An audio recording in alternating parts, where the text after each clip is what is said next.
Alan Moda. Alan? Hi. You guys hear me? Hello. Yes. Hi, Alan. Oh, hi. It's crazy.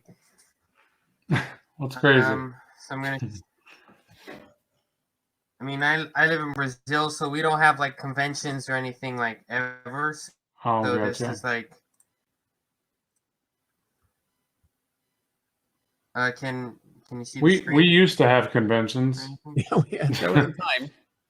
Distant past.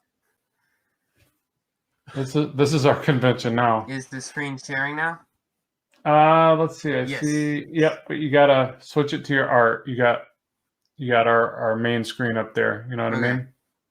Yep, switch that to your art. Yeah. So I this past month and pretty much this whole year have done pretty much just inking, like practicing my inking stuff a lot.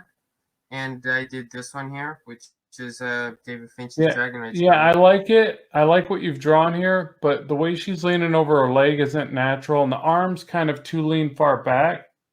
But other than that, and the dragon's neck is too long. No, I'm sorry. Oh, it's Dave's work. My bad. No, never mind. It looks great. I'm sorry. I had to. It looks awesome. Can you zoom in a little bit? Thanks. On the top or the bottom part? Oh, I just want to see the rendering a little closer. Yeah. Yeah, so I guess the top. Okay. Oh, this is your art, Dave, so you know what to critique here. This good? So did you do this with like Procreate or like on the computer, or did you do this by hand? How did you ink it? I did it traditionally, and then I cleaned it up on programs on the computer to leave it just black and white. And right. A bit of the black is kind of choppy because of the bad paper. So there's a couple of black spots that have a lot of little white dots. But other than that, yeah, paper, it really does make a huge difference. It's inking can be an endless nightmare on the wrong paper. Sure. So what kind of inking tools are you using? Are you using like a Tombow pen like that, or?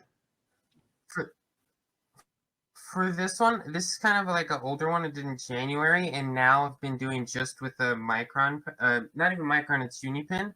And I think that I did this mostly with Unipin too, because the Tombows are really hard to get here. So it's just easier for me to get the fine liners.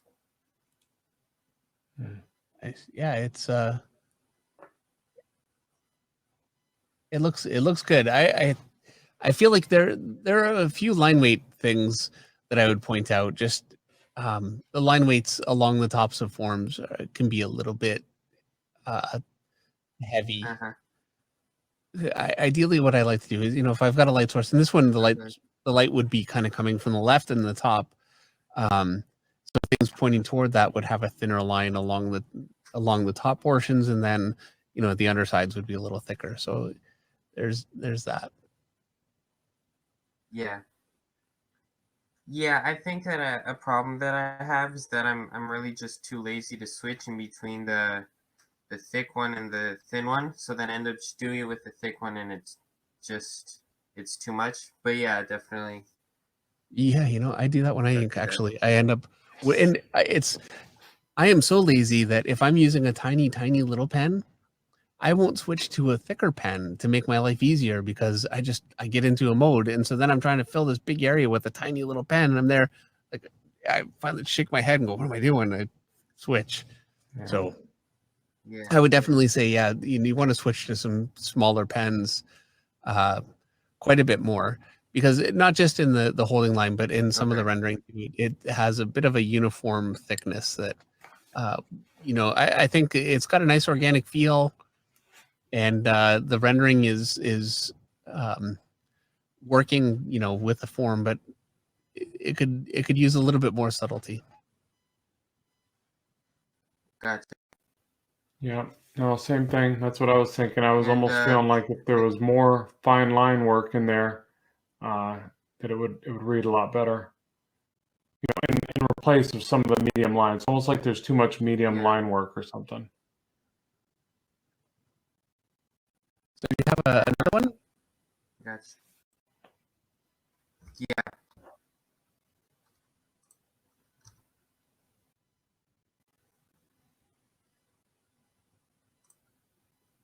Let's see if it'll go up here. It's the inks of this one.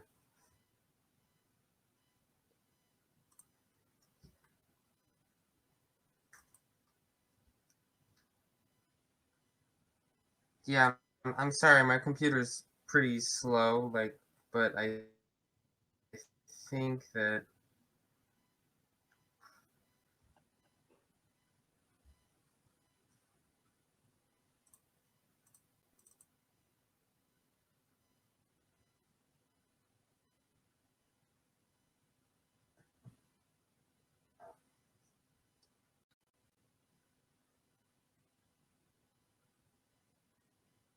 this is like I wanted to put this one in instead of one of my other ones that I just inked over because I don't do a lot of like sequentials, so I kind of just wanted to get you guys information on how like the sequentials is working.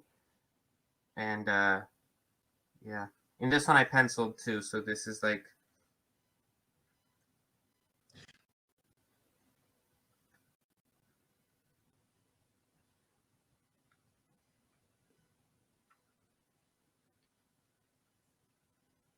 Can you zoom up on that left panel, left side of the pages?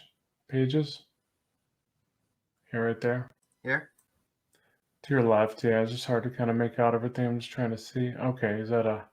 He's looking at someone's breaking into an antique store. Then you go into the next panel and you see this is him. He's looking up at the screen, and this is what he sees on the screen. The guy's coming in, and then in the next panel, which is just off the screen right now, he gets up out of the chair. Yeah. And then we go down. Now I'm going to say that you have your second panel kind of overlapping with your panel below, like just the way that the panels are arranged, Sure. it makes it a little bit difficult to know which way to flow across the page. But Yeah.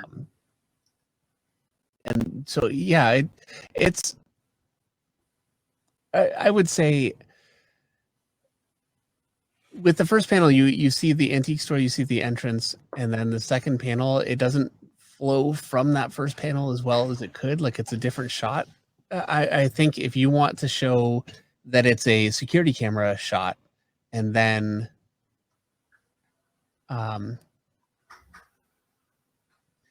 just show a panel from in there, it would need to be a similar shot just so you kind of keep your eye led. And Gotcha. it's a little difficult for me to tell what's happening in the other two panels. I can see he's getting out of the chair there, but oh, you know what? Because it says antique. Because he's broken through the door. Okay. Oh, Yeah, so okay. I wanted to put like the door like breaking open. Yeah. Like I gotta say, like there's a lot of good stuff going on. You know, I like how you have he's got that dark outfit, and then through the glass you use just some thin line to make it look like it's through glass, even with black and white. That really works. I like the way that you've got him sitting in that chair, and the chair swivels, and he's out of the chair. It's a nice sequence there. There are a few things that it's a little difficult for me to tell because there's a vault door, it looks like. And it feels like it just kind of came out of nowhere a little bit. Like the storytelling in the shot where the guy is breaking into the bank, that one feels a little disjointed. But the panels with the hero, because now we've got the hero and he's coming up toward his jet, those panels actually I think work. So it's Thanks. Yeah, I really like these these two on the bottom were the ones that I really like the most. Yep. But this bigger one here, I noticed that like I kind of had the this bar like elevated platform in silhouette, and then the really dark plane in the lockers, and I wish that I had moved her a little bit to the middle so that way she wasn't like cut. That way she would have been more like clearly in this bright like area. Sure. I think she works out right there. I don't think it's such a problem. Definitely the foreground with the bar in front of the plane, that works just fine. What I would say though is you have perspective in that on the floor, and then in the shadow underneath the plane, those lines aren't really following the same perspective. It's just a shadow, but I would make sure those lines all flow with the perspective on the rest of the floor. Kind of holds things together just a little bit more. And the plane looks pretty cool. Thanks. Yeah, I looked up some images because it's like I just kind of wanted to get like a fighter type like stealth thing, and yeah, it's looking pretty good. I mean, it's a complex page that you took on for sure. Yeah, when I did the layouts for these, I was like, I had like very little idea of composition and stuff like that. So the page after this that I'm doing has like 11 panels, and then I watched one of your other portfolio reviews, and I'm like, man, why did I do this? And it's like, there you go. Yeah, that's avoiding 11 panels is a really, really good way to, right off the bat, make things easier. You want to, ideally, 3 panels is great for a nice big shot.